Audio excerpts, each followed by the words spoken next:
अजिंचे संपूर्ण आयुष्य याच वनाटी गावाच्या जंगलात गेलेलं. या बाहेरून ओबडधोबड दिसणारी पण आत गेल्यानंतर एकदम सुंदर आणि स्वच्छ ठेवलेली ही घरे.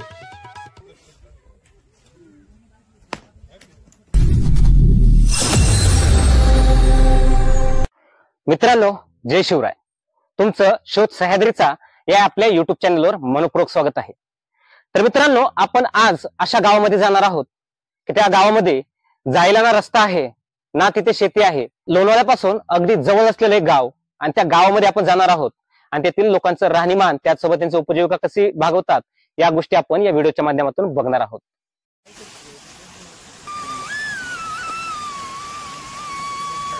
महाराष्ट्राला निसर्गाने दिलेली सुंदर देणगी म्हणजे सह्याद्री. निसर्ग सौंदर्याने संपन्न असलेली सह्याद्रीतील जंगले अनुभवणे म्हणजे स्वर्गसुखच. याच सह्याद्रीच्या कडेकपारेमध्ये काही गावे दडून बसलेली आहेत. आधुनिक सुखसुविधांपासून कितीतरी लांब असलेली या गावातील माणसे. अशाच पैकी एक गाव म्हणजे वनाटी उर्फ ठाकरवाडी.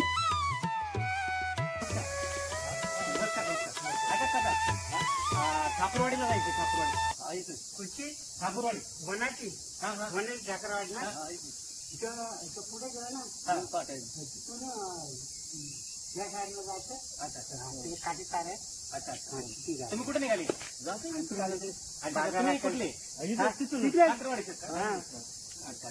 ज्या गावामध्ये आपल्याला जायचं ठाकरवाडी, त्याच गावचे काका आहेत.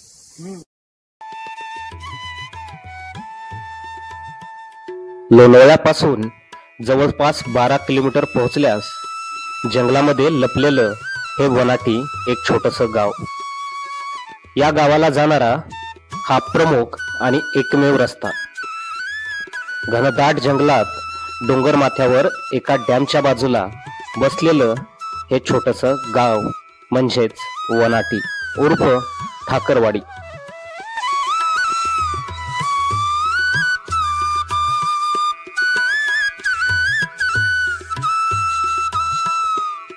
कॅमेरा बघून गावातील सगळी लहान मुलं माझ्या भोवताली जमली.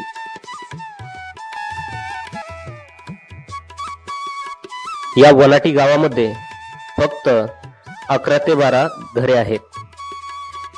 या सर्व घरांच्या भिंती या कारवीच्या फांद्यांनी बांधलेली आणि त्यावर मातीने सारवण केलेले आहेत. घराच्या छतावर सिमेंटचा पत्रा होता. हे पत्रे सध्याच्या काळातील आहेत. बाकी सर्व निसर्गात सहज मिळणारे साहित्य हे लोक वापरतात. इथंच एका आजीची भेट झाली. या आजींचे संपूर्ण आयुष्य याच वनाटी गावाच्या जंगलात गेलेलं. या आजींनी सांगितलं की कित्येक वर्ष त्यांनी हे गाव सोडलेच नाही.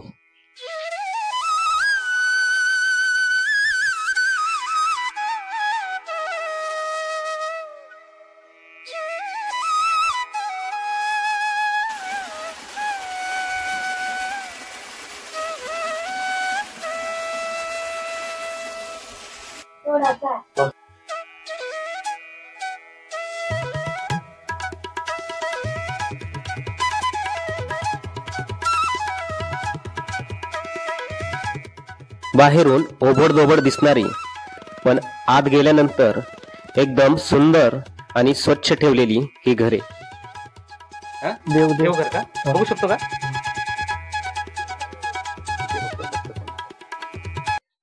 आतमध्ये देवघराची एक स्वतंत्र खोली होती आणि या देवाऱ्यात दुपारच्या वेळी देखील श्रद्धेने दिवा लावलेला दिसला.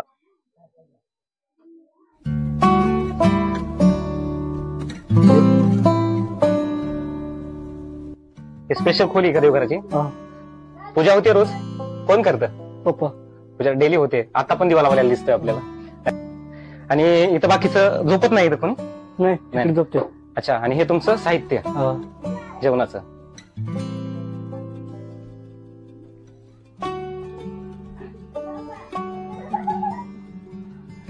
अच्छा अच्छा. हे लाकडं कुठून जंगलातून गोळा करून? जंगलातून गोळा करून आणायची. आणि मग पावसाळ्याच्या दिवसात कसं राहता इथं? हा राहतो ना, दिवा लावायचा मग. हा, पावसाच्या दिवसात पाऊस भरपूर येतो नाही तर? हा भरपूर वारा पाणी होतो इथं. किती दिवस पाऊस पडतो? लय दिवस वारा पाणी, लय दिवस वादळ पक्की सुटत इथं. अच्छा अच्छा अच्छा. हा पक्की पत्रा बित्रा उडवली ती सरकार, पत्रा दिली. अच्छा अच्छा अच्छा.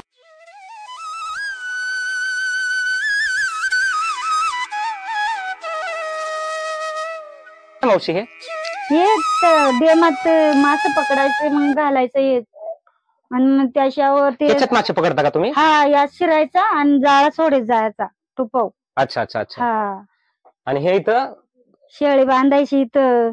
शेळ्या बांधता? किती शेळ्या? 12. 12. Okay okay. बसतात एवढ्यात? हा बसतात. आता कोण गेले? शेळ्या घेऊन गेले? नवरा गेला माझा. अच्छा अच्छा. ओके. थँक्यू मावशी, आम्हाला वेळ दिला, माहिती दिली. या ठिकाणची सर्व मुले आज देखील दुपारच्या वेळी एकत्र येऊन खेळताना पाहायला मिळाली, याचा विशेष आनंद वाटला. तर आजच्या युगात खेळण्यासाठी मित्रांची कमी गरज आणि मोबाईल आणि कॉम्प्युटरची जास्त गरज पाहायला मिळते.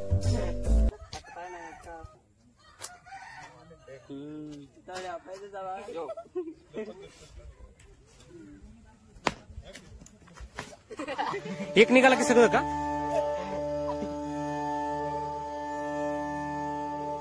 धरणातून घेता का? हा धरणातून सकाळची ते 8 वाजता जायला लागत खेकडे, तर संध्याकाळचे 7 वाजता नंतर 9 वाजता या लागत घेऊन. दुसरे दिवस घेऊन जायला लागत खेकडे.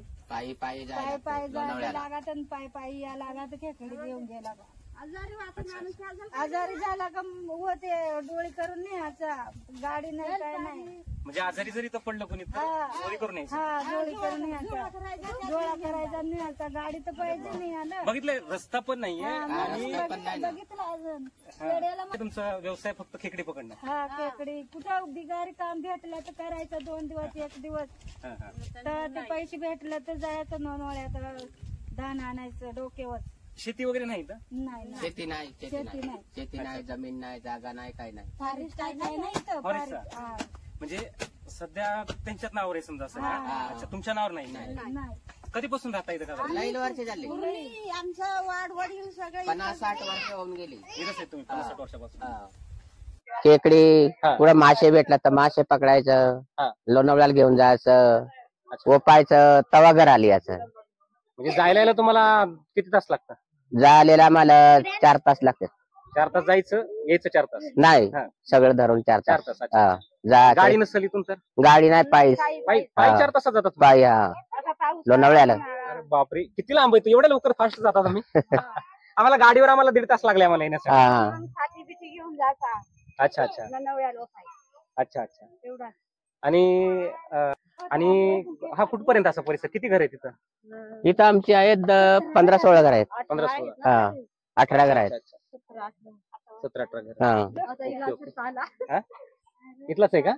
हा सर आहे, इलाज सर. त्यांच्याशी पण बोलू आपण नक्कीच. बोला ना. आपण जर अगदी जर या कलियुगाचा विचार केला, म्हणजे आता आपण, मला वाटतं एकीकडे चंद्रावरती पोहोचलेलो आहोत, आणि जेव्हा आपण या अशा दुर्गम ठिकाणी वगैरे जातो, अशा फार ठिकाणं तर मला वाटत नाही राहिलेले.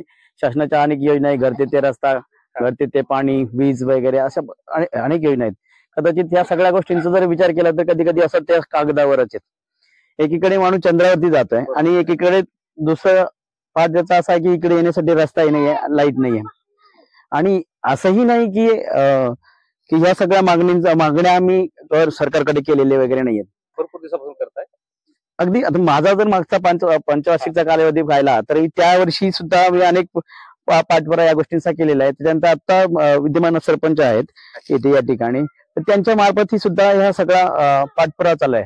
संबंधित विभाग घेतले आपण, जे म्हणजे आपल्या संस्था आहेत, स्थानिक संस्था, या स्थानिक संस्था पंचायत समिती घेतली, जिल्हा परिषद घेतली, तुमचा विधानसभा आमचे आमदार साहेब घेतले, खासदार घेतले, त्याच्यानंतर अगदी मंत्रालयापर्यंत आपल्या या सगळ्या गोष्टींचा, या सगळ्या गोष्टी आम्हाला ज्या आमच्या मागण्या त्या दरबारी, सरकार दरबारी, गव्हर्नमेंट दरबारी आम्ही मांडलेल्या आहेत. परंतु अजूनही आम्हाला स्वतंत्रता 75वा अमृत महोत्सव आपण एकीकडे साजरा करतोय. आणि जर आम्ही एवढ्या मागण्या करून पोट तिडकीने ओरडून वगैरे सांगून किंवा त्या सगळ्या गोष्टी, आता तुम्हीच नाही तुमच्या त्याच्या अगोदर सुद्धा म्हणजे बातम्यांचा व्हिडिओ असेल किंवा वृत्तपत्रातनं असेल, अशा माध्यमातून सुद्धा बातम्या वगैरे इकडे तिकडे पोहोचलेल्या आहेत. कधी कधी अशा सुद्धा बातम्या ऐकल्या की बाबा आता रस्ता झाला, मंजुरी मिळाली, आम्ही त्या आशेवरती, आमचे काही बुजुर्ग मंडळी वगैरे आहेत ते त्या आशेवरती आहेत की रस्ता होईल. आणि किती वेळा असं झालं की संबंधित विभाग जो असेल PWD यांच्या मार्फत त्या रस्त्याची मोजणी झाली, आम्हाला ती रस्त्याची मोजणी पाहिली तरी असा आनंद वाटला आता रस्ता झाला. या लोकांनी निसर्गालाच आपला देव मानलेला आहे. एका झाडाखाली कोणत्या तरी देवाची प्राण प्रतिष्ठापना यांनी केली आहे.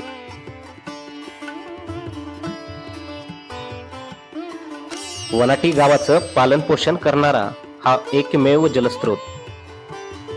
या तळ्यातून मासे पकडून लोणावळ्याला घेऊन विकायला जाणे या गावकऱ्यांचा मुख्य व्यवसाय होय.